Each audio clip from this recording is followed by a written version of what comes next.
अस्सलाम वालेकुम। मैं मोहम्मद यूसुफ़ ख़ान और इस वीडियो में मैं आपको ऑनलाइन कुर्ज़े फ़िस्काले जनरेटर के थ्रू कुर्ज़े फ़िस्काले जनरेट करना बताऊंगा। ये सिंपल सा है, जस्ट आप गूगल के ऊपर लिखें ऑनलाइन कुर्ज़े फ़िस्काले जनरेटर और इस तरीके के बहुत सारे लिंक्स आ जाएंगे जिनके तहत आपको कुर्ज़े फ़िस्काले जनरेट करने का ऑप्शन मिल जाएगा। वैसे तो ये कोड इटली पहुंच के और एजेंसिया डेल एंट्राता ये इनकी एक अथॉरिटी है जो कि आपको टेक्स्ट कोड जनरेट करके ऑन द पेपर फॉर्म और कार्ड फॉर्म प्रोवाइड करती है।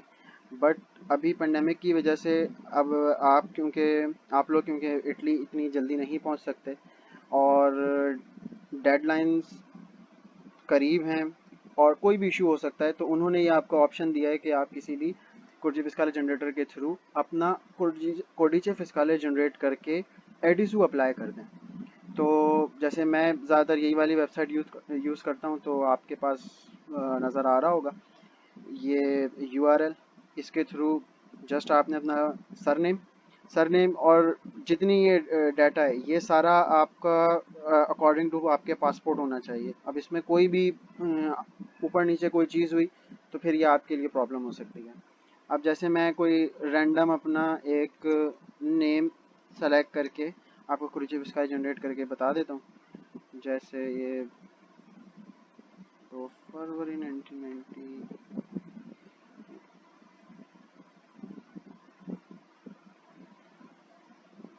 मेल और पाकिस्तान, ये डाटा ज़रूरी है इनका कुर्जी फिस्काला जनरेट करने के लिए।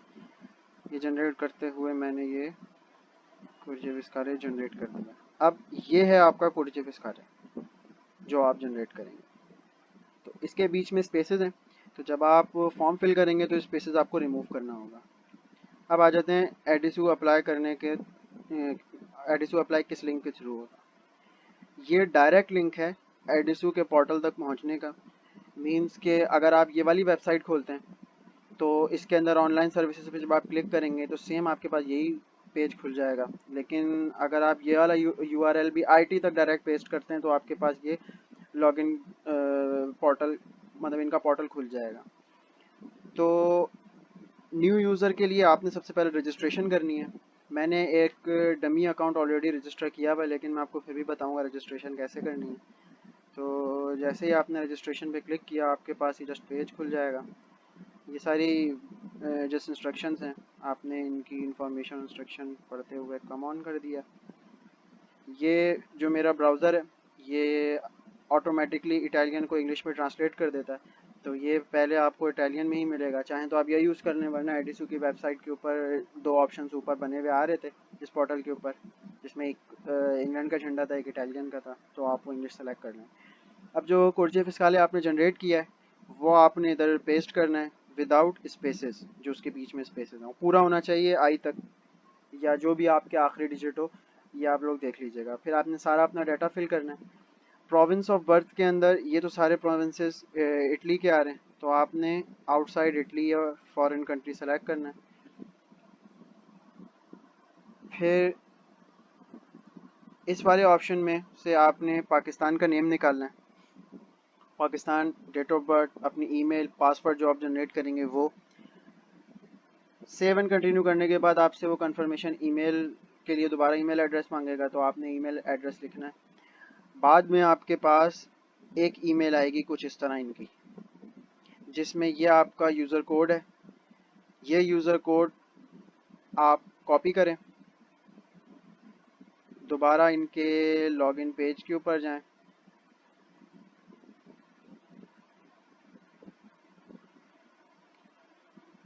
और इधर पेस्ट कर दें।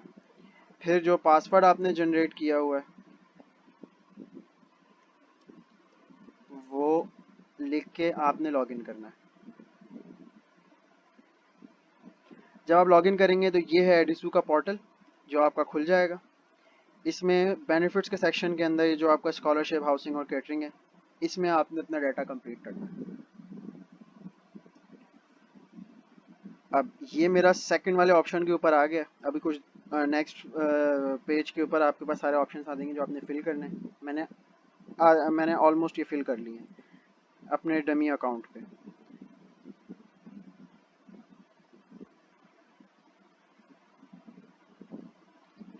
तो सेकंड वाले ऑप्शन के ऊपर मैं गया क्योंकि फर्स्ट वाला ऑप्शन वही था जो अभी इससे पहले प्रीवियस पेज ओपन हुआ था।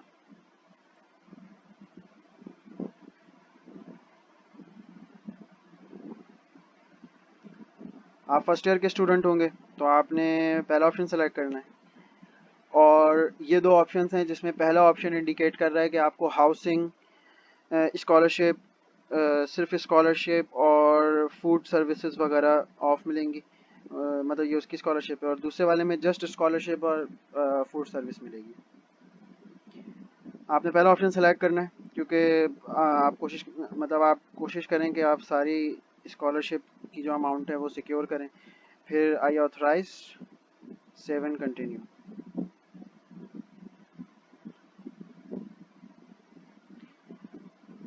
फिर नेक्स्ट ऑप्शन के अंदर आपने अपना डाटा कंप्लीट करना है। ये तो आपका बिल्ट इन डाटा है जो आपने पहले इंसर्ट किया था रजिस्ट्रेशन के दौरान। उसके बाद आपने इन दोनों ऑप्शंस में पाकिस्तान पाकिस्तान सेलेक्ट करना है, और रिमेनिंग इन दो ऑप्शंस को आपने बिल्कुल भी सेलेक्ट नहीं करना क्योंकि ये रिलेटेड है फैमिली रियूनियन या अजाइलम सीकर्स के लिए।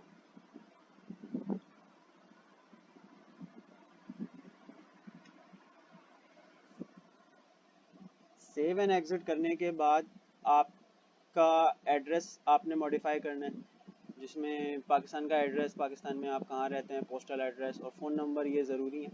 उसके बाद अगर आपका सेम है डोमिसाइल और रेजिडेंस एड्रेस तो आपको फिल करने की ज़रूरत नहीं है, जस्ट सेव एंड कंटिन्यू कर दें।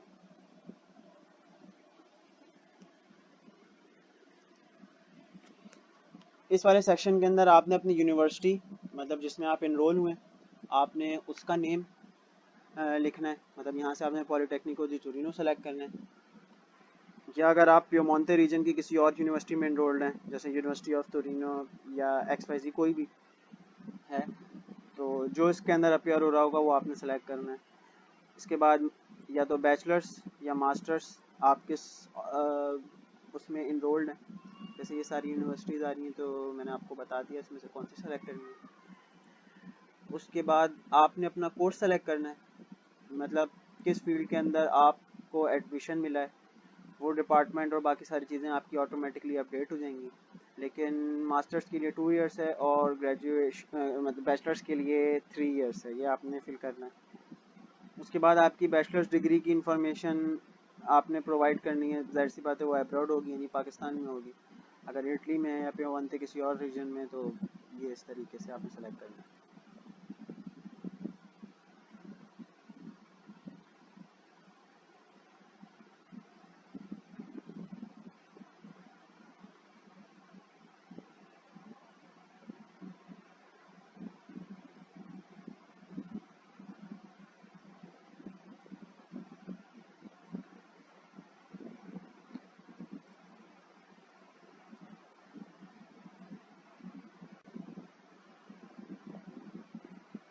इस ऑप्शन को आपको फिल करने की ज़रूरत नहीं है क्योंकि ये दूसरी मोबिलिटी प्रोग्राम्स और जिसने अपने क्रेडिट ट्रांसफ़र किए होते हैं तो उससे रिलेटेड डाटा रिक्वायर्ड होता है।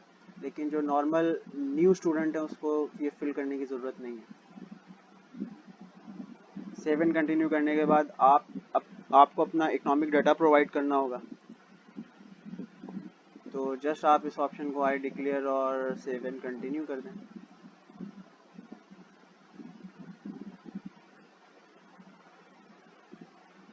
उसके बाद आपने इंडिपेंडेंट स्टूडेंट सेलेक्ट नहीं करना है क्योंकि इट्स मीन कि आप सेल्फ अर्न स्टूडेंट हैं और अप्रॉक्सीमेटली 6500 यूरो कमाते हैं, तो ये वाला ऑप्शन आपने छोड़ देना है। बाकी क्वेश्चन मार्क पे क्लिक करेंगे तो आपको पूरी डिटेल आ जाएगी कि ये ऑप्शन आपने कब सेलेक्ट करना है। दूसरी चीज़, अगर आप मैरिड हैं तो मैरिड सेलेक्ट करें, सेपरेटेड डाइवोर्स हैं वो, या फिर जो नॉर्मली ऐसा होता है कि आप हम इनमें से किसी कंडीशन पे नहीं होते तो नोबडी।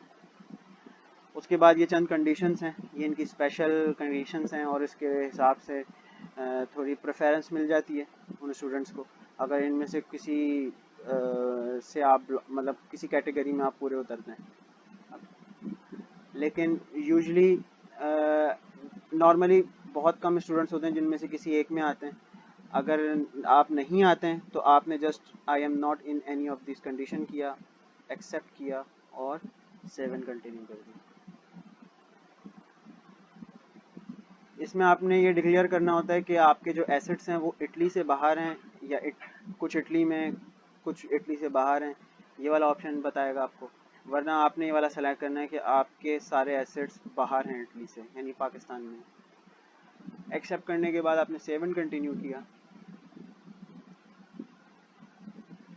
सेव एंड कंटिन्यू करने के बाद आपसे पूछा जा रहा है कि आपके पास ऑलरेडी ईजे पेरिफिकातो सर्टिफिकेट है। यूजुअली ऐसा होता था प्रीवियस ईयर्स में कि ईजे पेरिफिकातो इटली आके स्टूडेंट बनवाते थे और ये बनता ही इटली आकर ही है। बट अब आपके पास ना कॉन्सुलर डॉक्यूमेंट्स हैं और आप ऑनलाइन ही जस्ट अप्लाई कर रहे हैं, तो आपने इस ऑप्शन को सिलेक्ट करना है जिसमें बताना है कि आपके पास ईजे पेरिफिकातो सर्टिफिकेट नहीं है और आप अपने कॉन्सुलर डॉक्यूमेंट्स एडिसू को थ्रू पोस्ट करेंगे। तो ये वाला ऑप्शन सेलेक्ट करना है आपने, उसके बाद एक्सेप्ट करना है। दूसरी चीज़ ये कि 2018 के अंदर आपने इटली से कोई स्कॉलरशिप नहीं ली है 2018 से अब तक, तो आपने वो अमाउंट लिख देनी है। जैसे 2018 से पहले नए स्टूडेंट्स ने कोई स्कॉलरशिप अवेल नहीं की तो 0-0 हो गया।